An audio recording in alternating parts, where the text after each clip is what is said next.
بسم اللہ الرحمن الرحیم۔ السلام علیکم ڈیئر فرینڈ، سنتے ہیں آج ایک نئی کہانی۔ حوالات کی سلاخوں کے پیچھے سے میں اسے نماز پڑھتا دیکھ رہا تھا۔ وہ 25-26 سال کا خوبصورت نوجوان قتل کے مقدمے میں 2 دن پہلے ہی یہاں لایا گیا تھا، جہاں سے چند دن بعد عدالتی کارروائی کے بعد اسے جیل منتقل کیا جانا تھا۔ اس کے خلاف کیس کافی مضبوط تھا، اس لیے گمان غالب تھا کہ 1-2 پیشیوں کے بعد ہی اسے سزائے موت سنا دی جائے گی۔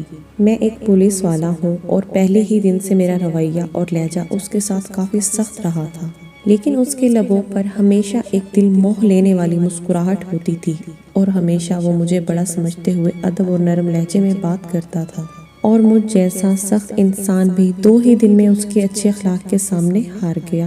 اب وہ سلام پھیرنے کے بعد دعا مانگ رہا تھا۔ میں اسے دیکھتا ہی رہ گیا۔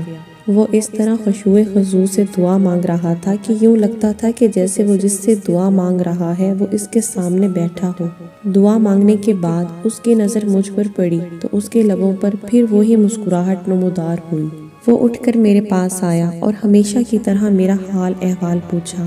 آج خلاف معمول میرا لہجہ کافی نرم تھا۔ باتوں کے دوران میں نے اس سے پوچھا کہ کیا واقعی اس نے قتل جیسا جرم کیا ہے، کیونکہ مجھے اس کی معصومیت سے نہیں لگ رہا تھا کہ وہ قتل جیسا جرم کر سکتا ہے۔ ایک انسان کا قتل پوری انسانیت کا قتل ہے، تو میں پھر ایسا گھناؤنا جرم کیسے کر سکتا ہوں؟ اس نے مسکراتے ہوئے جواب دیا۔ تو پھر؟ میں نے سوالیہ نظروں سے اس کی طرف دیکھا۔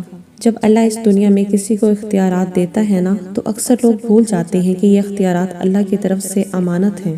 وہ ان سب کو اپنا کمال اور حق سمجھ بیٹھتے ہیں۔ میرے ساتھ بھی ایسا ہی ہوا۔ ہمارے علاقے میں ایک بااثر انسان نے قتل کر دیا، اور اتفاق سے میں وہاں سے چند قدم ہی دور تھا۔ اس نے الزام مجھ پر لگا دیا۔ جھوٹے گواہ بھی تیار کر لیے گئے اور میں یہاں آ گیا۔ یہ سن کر مجھے بہت دکھ سا ہوا۔ تو تمہارے گھر والوں نے کچھ نہیں کیا؟ گھر والوں نے اپنی سی کوشش کی، لیکن وہی بات، اس معاشرے میں لوگ بھی ڈر کے مارے اسی کا ساتھ دیتے ہیں جو طاقتور ہو۔ وہ پھر سے مسکرایا تھا۔ مجھے اس کے سکون کو دیکھ کر حیرت ہوئی۔ تمہیں ڈر نہیں لگتا کہ ہو سکتا ہے کہ کچھ دنوں بعد تمہیں موت کی سزا سنا دی جائے؟ انشاءاللہ مجھے کچھ نہیں ہوگا۔ میں نے اس کے آگے اپنی عرضی رکھ دی ہے، جس کے سامنے بڑے سے بڑے بادشاہ کی بھی کوئی حیثیت نہیں۔ اس نے پر یقین لہجے میں جواب دیا۔ میں نے پھر سوالیہ نظروں سے اسے دیکھا۔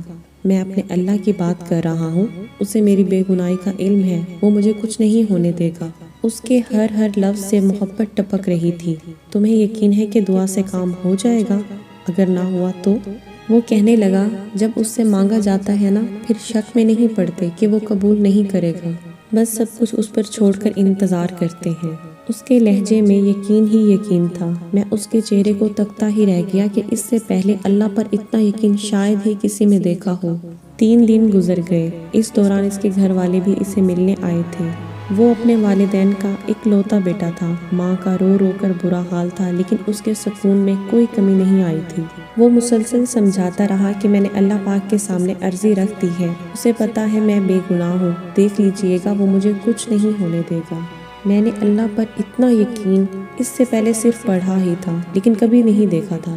میرے دل میں اب اس کے لیے عقیدت کے جذبات پیدا ہونا شروع ہو گئے تھے۔ شاید اللہ پاک کی محبت ہوتی ہی ایسی ہے جو پتھر دل کو بھی پگھلا دیتی ہے۔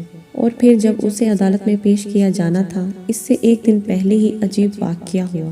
جس شخص نے خود قتل کر کے الزام اس پر لگایا تھا، وہ اپنی بیوی اور اکلوتے بیٹے کے ساتھ گاڑی میں کہیں جا رہا تھا کہ اسے ایک خوفناک حادثہ پیش آیا، جس کے نتیجے میں اس کی بیوی اور بچہ تو موقع پر ہی جاں بحق ہو گئے، جبکہ اسے شدید زخمی حالت میں ہسپتال منتقل کیا گیا۔ کافی گھنٹوں بعد ہوش آنے کے بعد اسے اپنے بیوی اور بچے کی مرنے کی خبر ملی تو اس کی حالت اور بگڑ گئی۔ اسی جان کنی کے عالم میں اسے کچھ یاد آیا۔ اس نے چیخ کر قریب موجود ڈاکٹر کو اس کی ویڈیو بنانے کا کہا۔ بار بار اصرار پر ڈاکٹر نے نرس کو ویڈیو بنانے کا اشارہ کیا تو اس نے ویڈیو میں بڑی مشکل سے اپنے جرم کا اعتراف کیا اور اس نوجوان کو بے گناہ قرار دے کر ہاتھ جوڑ کر معافی بھی مانگی۔ اس نے ڈاکٹر سے وعدہ لیا کہ وہ یہ ویڈیو ضرور پولیس اسٹیشن لے کر جائے گا۔ شاید بیوی بچے کے مرنے کے بعد اور اپنی حالت کا علم ہو جانے کے بعد وہ اس گناہ کو ساتھ لے کر مرنا نہیں چاہتا تھا۔ ادھر ویڈیو پولیس اسٹیشن پہنچی، ادھر وہ آدمی مر گیا۔ آج عدالت میں اس کی پیشی تھی۔ عدالت کے سامنے اس کی بے گناہی کا ناقابل تردید ثبوت ویڈیو کی شکل میں موجود تھا، لہٰذا اسے باعزت بری کر دیا گیا۔ میں کمرہ عدالت میں کھڑا گمسم سوچ رہا تھا کہ اللہ ان بندوں کی جو صحیح معنوں میں اس پر ایمان لاتے ہیں، ان کی ایسے بھی مدد کر سکتا ہے۔